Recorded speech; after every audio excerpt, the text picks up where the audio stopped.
প্রিয় দর্শক, আজকে আমি একটা ব্রেকিং নিউজ নিয়ে হাজির হলাম। আজকে এখানে আমি সংবাদটা প্রচারও করব এবং বিশ্লেষণও করব। বিশ্লেষণ হচ্ছে আমি অবশ্যই এটা ভেঙে ভেঙে বলবো আপনাদের কি করতে কি হবে। এই ব্রেকিং নিউজটা আগে আমি আপনাদের বলে দিই। এই ব্রেকিং নিউজটা হচ্ছে কাল থেকে সেনাবাহিনী বিচারিক ক্ষমতা পেয়ে গেল, ম্যাজিস্ট্রেটের ক্ষমতা পেয়ে গেল। এই ম্যাজিস্ট্রেটের ক্ষমতাটা কি এবং কীরকম সেটা অবশ্যই কাল থেকে জনগণ টের পাবে। কেমন পাবে?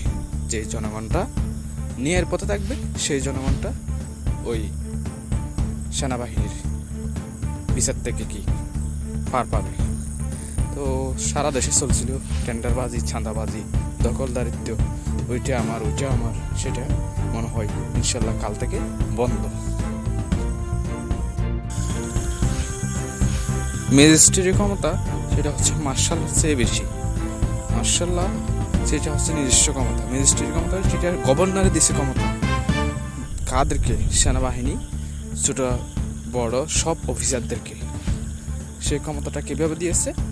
এখন যা দেশে নৈরাজ্য চলতেছে, মানে ডক্টর ইউনূসকে সবাই মানে একটা ইগনোর করছে। ইগনোর মানে কিছু করতে পারতেছে না, কিছু দেশ নিয়ন্ত্রণ করতে পারতেছে না।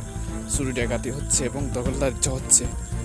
এই অমুক দখল করতেছে, অমুক দখল করতেছে, অমুক ওখানে মারতেছে, অমুক ওখানে ধরতেছে, এগুলা সব বলছিল, জনগণের মুখে বলা বলি হচ্ছিল। কিন্তু এখন আর সম্ভব না।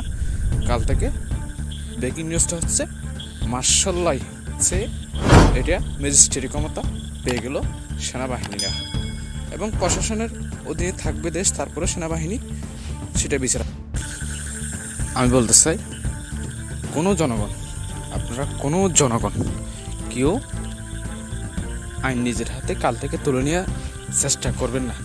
সব কিছু আইনের হাতে তোলার চেষ্টা করবেন। এবং আমার শেষে আপনাদের উদ্দেশ্যে আরেকটা বক্তব্য, আমি এখানে আস্তে আস্তে সব কিছু প্রতিদিন একটা নিউজ করব এবং নিউজ বিশ্লেষণ করব। আমার চ্যানেলটা সাবস্ক্রাইব করে আমার পাশে থাকেন, আমার একটু হেল্প করেন। আমি অনেক আশা করে আপনাদের পরিবার নিয়ে, পরিবার সহ গঠিত স্বপ্ন দেখতেছি।